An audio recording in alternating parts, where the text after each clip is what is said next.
जी ने धीरे से कहा, गुरुजी वो धनुष देखने को कब मिलेगा? जैसे बच्चों के अंदर उत्सुकता होती है, ऐसी उत्सुकता राम जी के अंदर थी। अब जब निमंत्रण आया जनक जी के दरबार से, विश्वामित्रम महात्मानम आजुहावस राघवम, तो विश्वामित्र जी ने कहा, राम चलो, जनक जी के महल से निमंत्रण आया है, हम लोग जनक जी के दरबार में चलते। अब जब चले तो रास्ते में फिर राम जी धीरे से कहें, गुरुजी आज तो मिलेगा ना देखने को धनुष, आज तो धनुष देखने को मिलेगा। विश्वामित्र जी ने कहा, बेटा चलो, तो वहां चलने के बाद चर्चा करेंगे। आए दरबार में बैठे, जैसे ही बैठे महाराज, फिर धीरे से राम जी ने कान में कहा, गुरुजी वो धनुष कब देखने को मिलेगा? अब तो विश्वामित्र जी से रहा नहीं गया। विश्वामित्र जी ने ऐसे सोचा कि अब सारी बात बाद में, पहले मेरे राम को धनुष दिखाया जाए। क्यों बोले, जब तक ये धनुष का दर्शन नहीं कर लेंगे तब तक इनके मन को शांति नहीं मिलेगी। इसलिए दरबार में उपस्थित होते ही सर्वप्रथम विश्वामित्र जी ने यही कहा जनक जी से कि एतद्दर्शय भद्रम ते, एतद्दर्शय भद्रम ते कृतकामौ नृपात्मजौ। ये जितना भाव मैंने कहा है, ये कृतकामौ का भाव है। विश्वामित्र जी कहते हैं, जब तक ये दर्शन नहीं कर लेंगे तब तक ये कृतकाम नहीं होंगे, इनकी कामना पूर्ण नहीं होगी, इनको दिखाओ। इसीलिए इतनी दूर आए हैं, कृतकामौ नृपात्मजौ। लेकिन साथ में विश्वामित्र जी को एक मन में संकोच भी है। क्या संकोच? बोले, विश्वामित्र जी सोच रहे हैं ये राम लक्ष्मण इतने चंचल हैं, बड़ी उत्सुकता है इनको धनुष देखने की। कहीं जनक जी ने इनको धनुष दिखाया और ये बाल स्वभाव के कारण उठ करके गए, उस धनुष को छूने लगे, कुछ करने लगे इधर उधर, तो कहीं जनक जी को बुरा न लग जाए। इसलिए विश्वामित्र जी ने अपने तरफ से ही कह दिया कि एतद्दर्शय भद्रम ते कृतकामौ नृपात्मजौ दर्शनादस्य धनुषो यथेष्टम प्रतियास्यतः।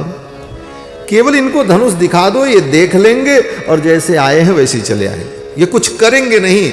ये बालक चंचल नहीं है, अपने तरफ से विश्वामित्र जी के, इनको दिखा दो धनुष। तो जनक जी महाराज ने कहा, ठीक है, उस धनुष का दर्शन मैं कराऊंगा। जनक जी ने कहा, धनुष देखने के पहले धनुष का इतिहास जान ले। जनक जी ने कहा, मेरे पूर्वज महाराज देवरात को देवताओं ने यह धनुष दिया था, उस समय से इस धनुष की पूजा मेरे कुल में होती चली आई है। और इस धनुष से जुड़ी एक घटना और भी है। बोले, क्या? जनक जी कहते हैं, मेरी एक कन्या है अयोनिजा। यज्ञ के लिए मैं भूमि का शोधन कर रहा था, तो हल के अग्रभाग से उस कन्या का प्रादुर्भाव हुआ। क्षेत्रम शोधयता लब्धा नामना सीतेति विस्तृता। क्षेत्र का शोधन करते समय हल के अग्रभाग से एक कन्या का प्रादुर्भाव हुआ, जो अयोनिजा है, उसका नाम सीता है। मैंने बेटी के समान उसे पाला है। पृथ्वी से वो उत्पन्न हुई है, भूतलाद उद्धिता सातु विवर्धत ममात्मजा। वीर्य शुल्केति में कन्या, ये मेरी कन्या वीर्य शुल्का है। मेरे कन्या की उत्पत्ति दिव्य है, वो भूमि से प्रकट हुई है, अयोनिजा है।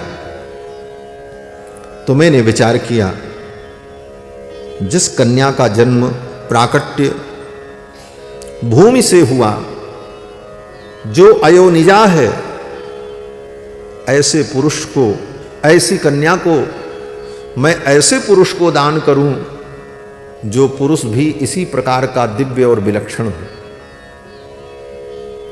लेकिन उस दिव्य विलक्षण पुरुष की पहचान मुझे कैसे होगी? मैं कैसे पहचान पाऊंगा कि वो पुरुष दिव्य है और विलक्षण है?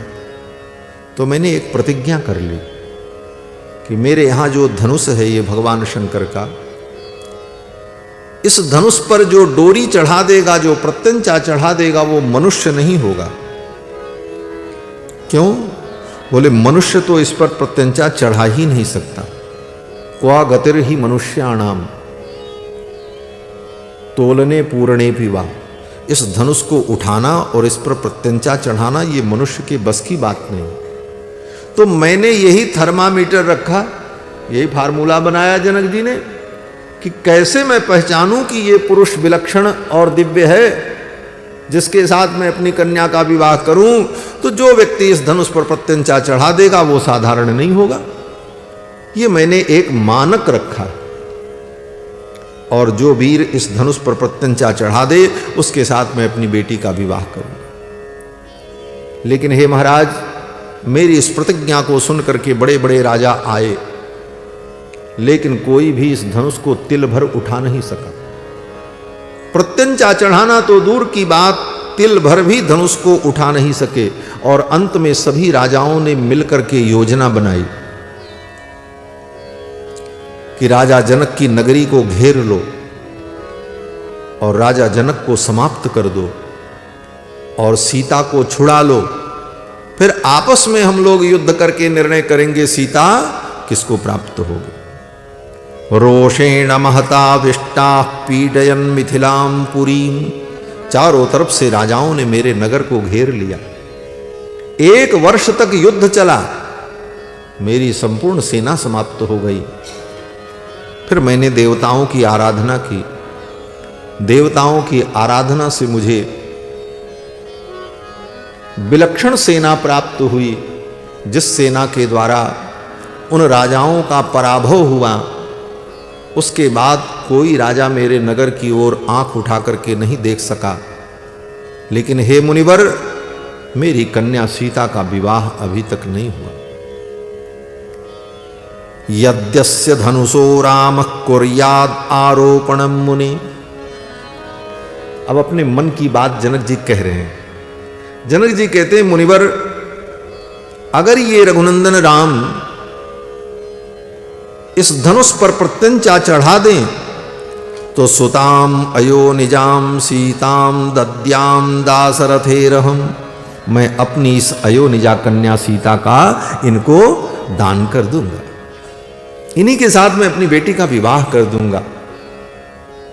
लेकिन मेरी प्रतिज्ञा है कि धनुष पर यह प्रत्यंचा अगर चढ़ा दें तो। विश्वामित्र जी ने कहा, ठीक। जनकस्य वचः श्रुत्वा विश्वामित्रो महामुनि धनुर्दर्शय रामाय इति होवाच पार्थिवम। विश्वामित्र जी ने जनक जी से कहा, राजन वो धनुष मेरे राम को दिखाओ, पहले देखें तो राम जी धनुष। तब जनक जी ने अपने दूतों को आदेश दिया। दूत लोग गए धनुष को लाने के लिए। 5000 बड़े बड़े वीर, नृणाम शतानि 50 व्यायतानाम महात्मनाम। 5000 बड़े बड़े पहलवान, वो भी छोटे मोटे नहीं, बड़े लंबे लंबे महाराज। व्यायतानाम अर्थात खूब मोटे तगड़े मजबूत लंबे, ऐसे 5000 वीर गए और जाकर के उस धनुष को लेकर के आ रहे। उठा करके नहीं लाए, वो धनुष एक बहुत बड़े बॉक्स में रखा था, पेटी में। और उस पेटी में बड़े बड़े 8 पहिए लगे हुए थे। मंजूसाम अष्टचक्राम, बड़े बड़े 8 पहिए लगे हुए थे। उस मंजूषा को, उस पेटी को खींच करके लाने के लिए 5000 वीर को जाना पड़ा। उठाना तो दूर की बात, 5000 वीर किसी प्रकार खींच करके ताम समूहुस्ते कथंचन, कथंचन माने किसी प्रकार से लेकर के आए। बड़ी मशक्कत के बाद ला करके धनुष को मध्य में जब रखा,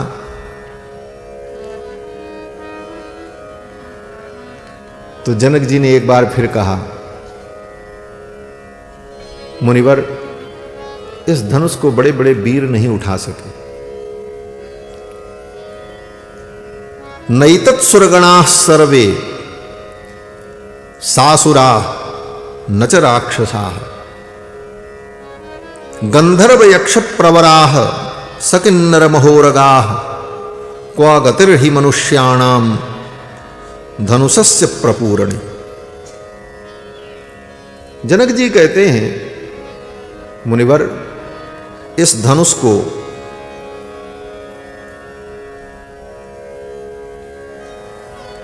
न असुर उठा सकते हैं, न राक्षस उठा सकते हैं, गंधर्व यक्ष भी इस धनुष को नहीं उठा सकते, और स्वर्ग के देवता भी इस धनुष को नहीं उठा सकते। नैतत् सुरगणाः सर्वे सासुरा न च राक्षसा। अब क्या सिद्ध हो रहा है? जिस धनुष को मनुष्य नहीं उठा सकते, राक्षस नहीं उठा सकते, देवता नहीं उठा सकते, यक्ष किन्नर गंधर्व भी नहीं उठा सकते, जनक जी कहते हैं क्व गतिर्हि मनुष्याणाम, मनुष्य की क्या गति है? और उस धनुष को किसने उठाया? राम जी ने उठाया। इसका मतलब राम जी मनुष्य नहीं है, भगवान है। यह सिद्ध हो गया। इस तरह से बड़े ही सूक्ष्म ढंग से महर्षि वाल्मीकि ने भगवान राम के ईश्वरत्व का प्रतिपादन किया। यहां पर इन 2 श्लोकों के द्वारा भगवान के ईश्वरत्व का प्रतिपादन हो रहा है जनक जी के द्वारा। क्व गतिर्हि मनुष्याणाम धनुषस्य प्रपूरणे। इस धनुष को उठाने की शक्ति मनुष्य में तो हो ही नहीं सकती। और ये सब बात जनक जी कह रहे थे तो विश्वामित्र जी से रहा नहीं गया। विश्वामित्र जी ने कहा, राजन, बार बार इसको कोई उठा नहीं सकता, उठा नहीं सकता, उठा नहीं सकता। अरे मेरे राम को एक बार दिखाओ तो। जब विश्वामित्र जी ने इस प्रकार कहा, वत्स राम धनु पश्य। विश्वामित्र जी ने कहा, राम देखो, यही वो धनुष है, और हो सके तो तुम इसे उठाओ और इस पे प्रत्यंचा चढ़ाओ। राम जी चल पड़े। पहले तो गुरु जी को प्रणाम किया, और गुरु जी को प्रणाम करके और वहां जो बैठे हुए विप्र ब्राह्मण थे उन सबको प्रणाम किया राम जी ने, और उस धनुष की ओर आगे बढ़े। कैसे बढ़े? जैसे कोई गजराज झूमते हुए चल रहा हो। सहज ही चले, सहज ही चले सकल जग स्वामी, सहज ही चले सकल जग स्वामी। मत मंजू पर कुंजर गामी, मत मंजू पर कुंजर गामी। सहज ही चले सकल जग स्वामी, सहज ही चले सकल जग स्वामी, सहज ही चले सकल। बड़े ही सहज भाव से राम जी चल पड़े। कोई गर्व नहीं, कोई दिखावा नहीं, कोई प्रदर्शन नहीं कि छाती तान करके और सिर उठा करके ऐसे जा रहे हो, देखो भाई मैं जा रहा हूं धनुष उठाने। बड़े ही सहज भाव से, सहज ही चले सकल जग स्वामी। जैसे गजराज झूमते हुए अपनी मस्ती में चलता है, उसी प्रकार भगवान चल पड़े और धनुष के पास पहुंचे। और भगवान श्री राम ने कहा, इदम धनुर्बरम दिव्यम संस्पृशामि हि पाणिना। इस धनुष श्रेष्ठ को, इस दिव्य धनुष को पहले तो मैं अपने हाथों से छूऊंगा। संस्पृशामि हि पाणिना, ये नहीं कहा कि मैं इसको उठाऊंगा और तोड़ दूंगा। ये राम जी की शीलता है, उनकी विनम्रता है। राम जी कहते मैं पहले इस धनुष को छूऊंगा, और अगर मैं छूने में समर्थ हो गया तो यत्नवाश्च भविष्यामि तोलने, तब मैं इसको उठाने का प्रयास करूंगा। उठा लूंगा ये नहीं कहा, यत्नवाश्च भविष्यामि तोलने। और अगर मैं उठाने में समर्थ हो गया तो पूरणे पिवा, तब इस पे प्रत्यंचा चढ़ाने का भी प्रयास मैं करूंगा। इनकी इस विनम्रता को देखकर सभा में बैठे सभी लोगों ने कहा, बाढ़म, अति सुंदर, बाढ़म इत्यब्रवीत राजा। राजा जनक ने कहा, बहुत सुंदर। भगवान श्री राम पहुंचे, धनुष को देखा और फिर एक बार अपने गुरुदेव भगवान श्री विश्वामित्र जी की ओर देखा और वहीं से देखकर गुरु जी के चरणों में फिर प्रणाम किया। अभी प्रणाम करके गए थे, लेकिन वहां जाकर के धनुष को देखा और एक बार गुरुदेव के चरणों में फिर प्रणाम किया। गुरु ही प्रणाम मन ही मन कीना, गुरु ही प्रणाम मन ही मन कीना। अति लाघव उठाई धनुलीना, अति लाघव उठाई धनुलीना। गुरु ही प्रणाम मन ही मन कीना, गुरु ही प्रणाम मन ही मन कीना। मन ही मन की, मन ही मन कीना। मन ही मन गुरु जी को प्रणाम निवेदन किया। अति लाघव उठाए धनुलीना, अति लाघव, बड़ी ही सहजता में और शीघ्रता में राम जी ने धनुष को उठा लिया, उठाया। आरोपयित्वा मौर्वीं पूरयामास तद्धनुः, आरोपयित्वा मौर्वीं, धनुष को उठाया और उसको ऐसे झुकाया और उसकी डोरी बांधी। मौर्वीं, उस डोरी को बांधा। आरोपयित्वा मौर्वीं, और उसके बाद एक हाथ से धनुष को पकड़ा और एक हाथ से डोरी को पकड़ा। पूरयामास तद्धनुः, और खींचना शुरू किया राम जी ने। आरोपयित्वा मौर्वीं पूरयामास तद्धनुः, तद्बभंज धनुर्मध्ये नरश्रेष्ठो महायशाः।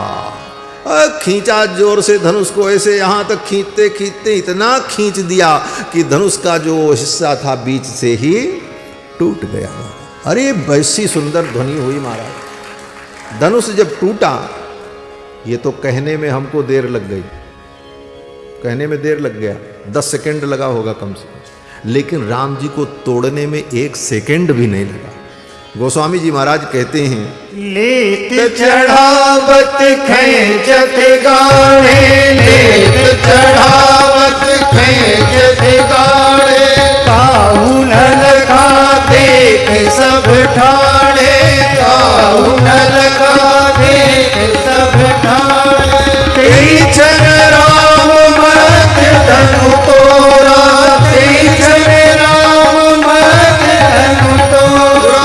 हरे भुवन धुनि घोर कठोरा, हरे भुवन धुनि घोर कठोरा। हरे भुवन घोर कठोर रव रवि, पाति तज मार्ग चले।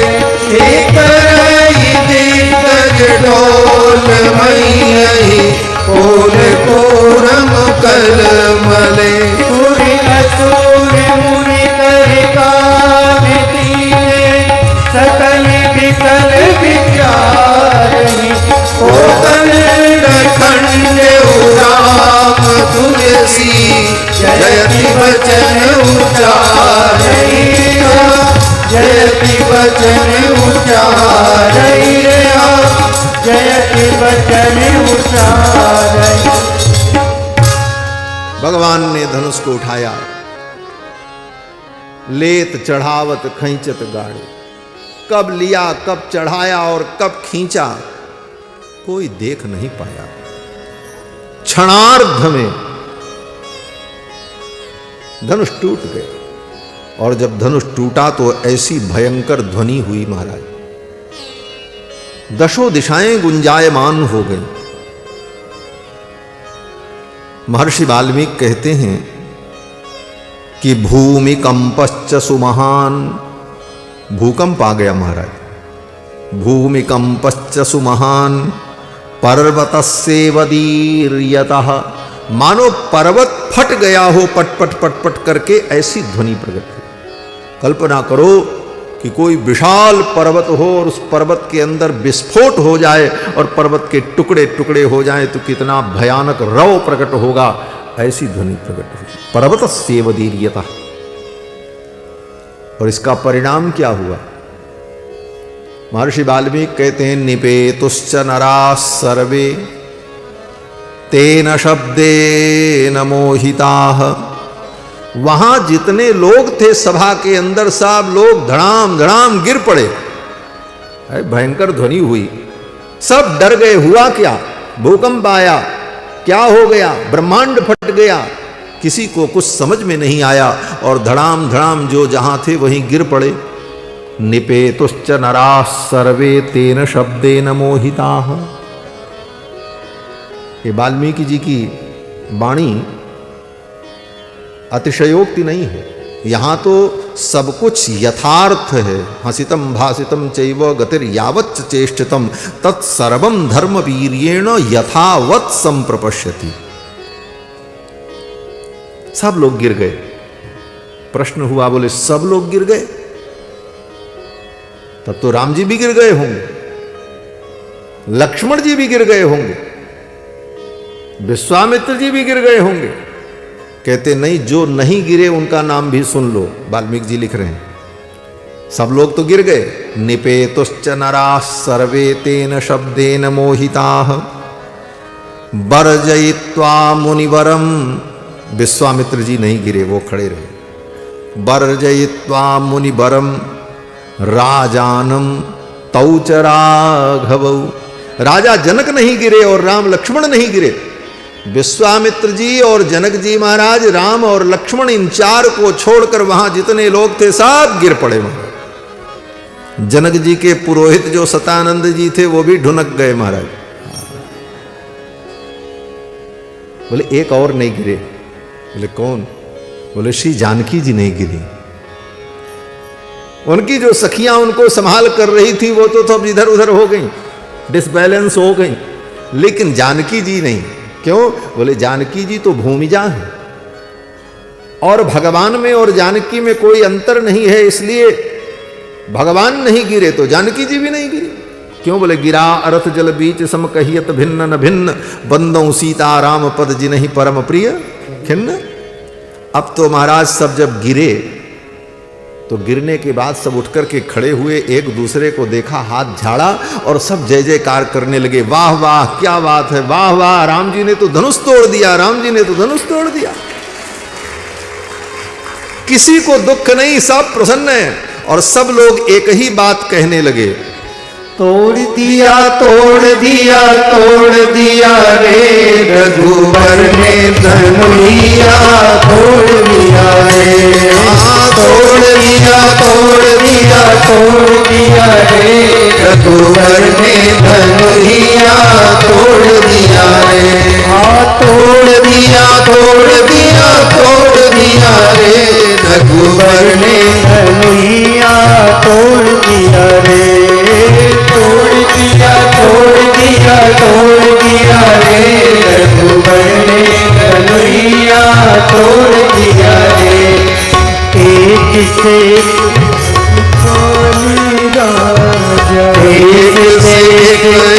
राजा सब आए, देश देश के राजा सब आए। देश देश के राजा सब आए, देश देश के राजा सब आए।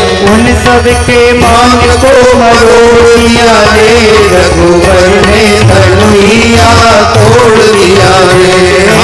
उन सब के मान को मरोड़ दिया रे रघुवर ने धनुया तोड़ दिया रे। तोड़ दिया तोड़ दिया तोड़ दिया रे रघुवर ने धनुया तोड़ दिया रे।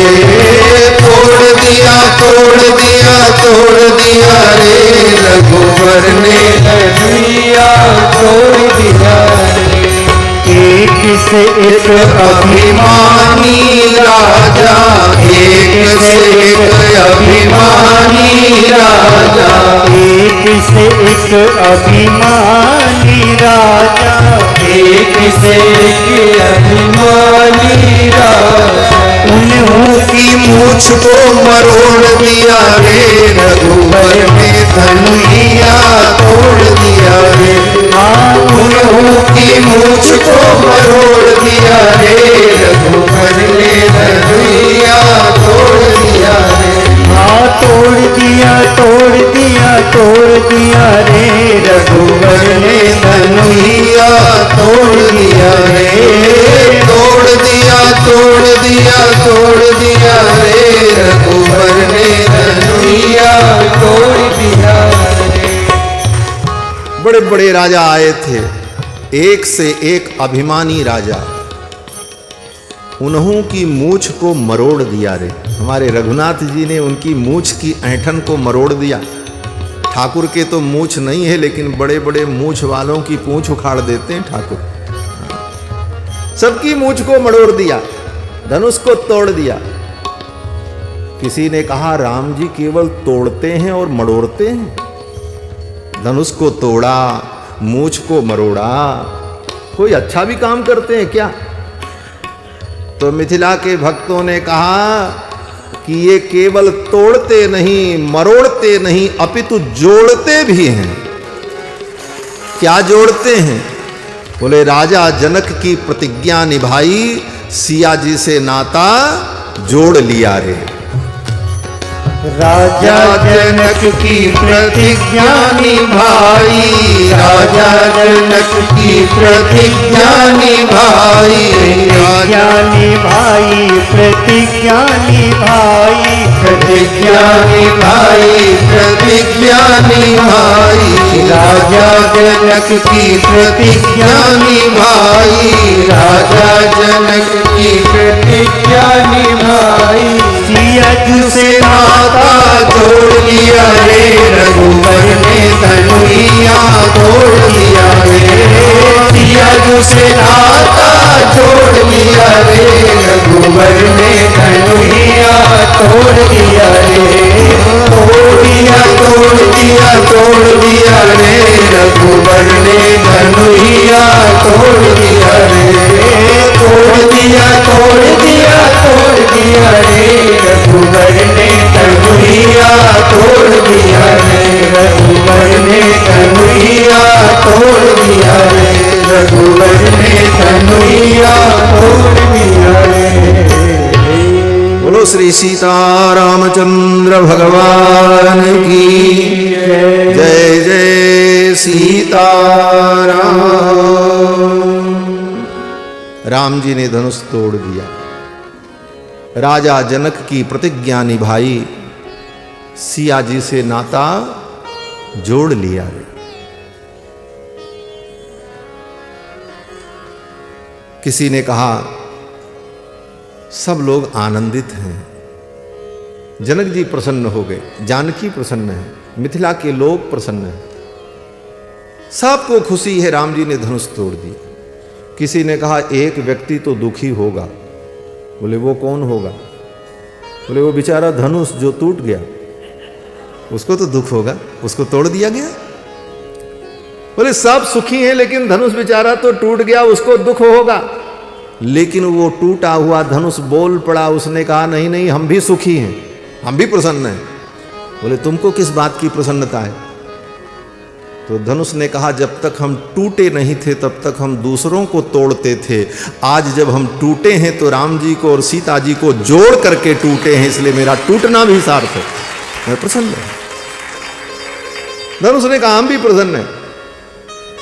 किसी ने कहा देखो सभा में अपनी गंभीरता बनाए रखनी चाहिए, सभा में गांभीर्य होना चाहिए, और आज इतनी सभा में तुम इतने हल्के हो गए, तुमको राम जी ने उठा लिया।